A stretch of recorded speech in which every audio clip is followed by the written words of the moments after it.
take one upskilling novice artist. Let's mix them together with an airbrush he's not used to, as well as some miscellaneous paintbrushes, some paints, metallics, as well as some washes to boot. Throw all those into the mix with the largest 3D printed resin model he's ever attempted in his life, and let's see what sort of carnage we end up with at the end. So as part of my upskilling journey, I want to use some of the tools I've got at hand to help see if that improves my workflow. Today I want to finish one of the pieces I've been working on. It's one of the bigger display pieces, stands about 40 centimeters tall. I want to use the airbrush to see if I can help improve the painting process on such a big piece. I'm a bit of a novice when it comes to the airbrush. We'll see whether it actually helps or whether it is a bit of a hindrance. So we'll see if I can use it to get some nice blends in there. I want to get a base coat of the metallics on, a little bit easier through the airbrush to get a nice finish with it. As you can see, I've already done a bit of work on the piece. The base has got some washes, some of the grey. I've painted as offsider, which has just been using acrylics. That's been using wet blending to get the shading and the shadowing there. But today, I use the airbrush to get some of the base colours down. I'm looking forward to getting this piece done. He's got some really nice details. I'm used to painting with a 75mm scale. As you can see, a bit of a step up with this guy, so I'm hoping the airbrush really helps. I'm looking forward to playing with the details, being at a larger scale. Let's see what sort of contrast and shading we might be able to accomplish there. Apart from that, let's have a look at the model.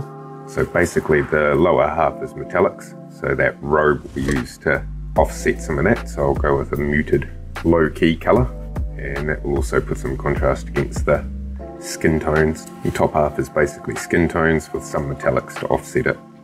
And some nice detail on the chest will help contrast the skin. And of course here's a nice expression to paint. So here we have him broken down into separate parts. For his main torso, which is where most of the skin is, through here, based on his little offsiders colour scheme. We'll be looking at trying some green, blue and yellow. So here, we've got the robe. It'll be the same with the robe on the main torso. Going to go with a couple of reds, and then we've got an assortment of darker metallics. We'll use those as a bit of a base coat for some of the larger metallic parts of his armour, and we'll see what we can do with the acrylics afterwards. So here with the shadow already on and laying on the mid-tone, we're now moving to the highlights.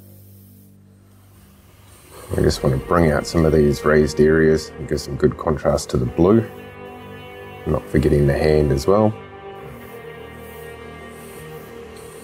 A touch more just to lighten some pieces up. First coat has dried. What I'm going to do here is just go back. I'll turn down the pressure on the airbrush, and I'll see if I can't go back with the pressure turned down and just retouch that triad of colours, just at a smaller detail, just trying to refine it a tiny bit. So here we are after putting on some blue again. Look really nice. Now we'll add a little bit of yellow on top, just retouch up, get some highlights. Well, I think that's come up pretty good. It's a nice muted green. So we'll let that dry for now. So I'm going to go ahead here and lay down all the metallics using the airbrush. This gets rid of any of those brush strokes. And if I get any overspray in some of the finer details, I'll go back later with the acrylics and touch it all up with some metallic acrylic. And of course, we can't forget the helmet and a little bit of contrast in red just to bring some colour. Metallics are looking really good. Really happy with the skin tone. Face is looking alright. Got metallics on the helmet there. Here we are at the back. You can see the iron a bit better. Robe is pretty dark at the back anyway. Just done a little bit of the metal work on the gun. So going to look at taking it from here. Going to jump in with the acrylics and just going to start the finer details. I will be doing some dry brushing of silver onto his chainmail at least. I'll have a look, see how he looks once he's got some definition on the items on his chest and stuff. To really help things pop.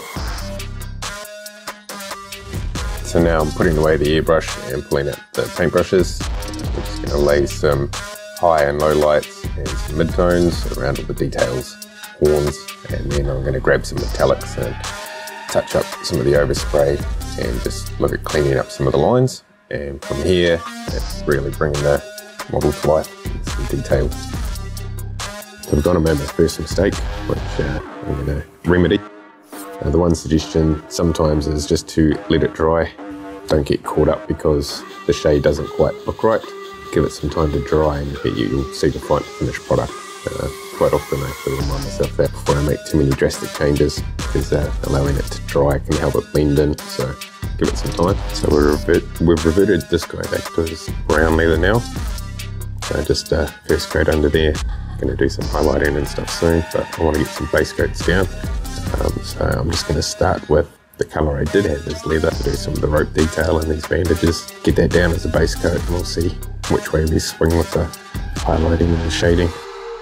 Leather detailed in is sort of the shadow colour, so if anything that'll be popping a little bit with some mid-tone and highlight. Bring it out to that iron. So I'm going to use some Army Painter's Speed Paint Grim Black. Paint over where the chainmail is with the Grim Black. It'll still pull away and give me some of these highlights hopefully. And then after that we can give it a dry brush with some silver. So the next step here is tidying up some of the airbrushing. So you can see some of that silver and the airbrush has come on with iron. Just going to go through, tidy up these edges, just crisp everything back up again before we look at putting some washes over. So if you can see here, that silver, it's just taking that edge off the iron. Just to help us some nice crisper looking edges in between, finishing the base coating of everything and then pulling out the details, and then it slows down again as those details are being brought out as you define them. So I'm just going to go ahead, tidy up a lot of these edges through the model while I've got some metallics in my palette, touch up all the little divots everywhere, and once we've tidied up the metallics I think I'll look at moving on from there to some washes, and then we can look at highlighting and bringing out the detail again.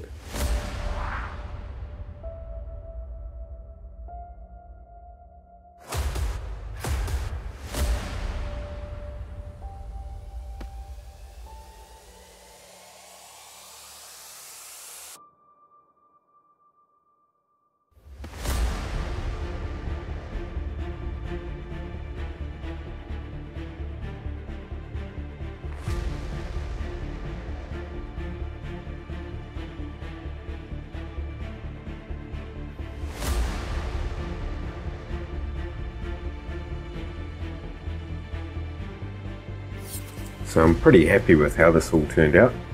I think it came together pretty well. The colour scheme I think worked and I had a lot of fun painting it. I did find that the airbrush really helped getting some nice textures onto the skin and really helped with the metallics. Enjoyed bringing out the details, especially on its chest as you can see here, and it was quite fun at a larger scale painting his face and having a bit of room to move the brush.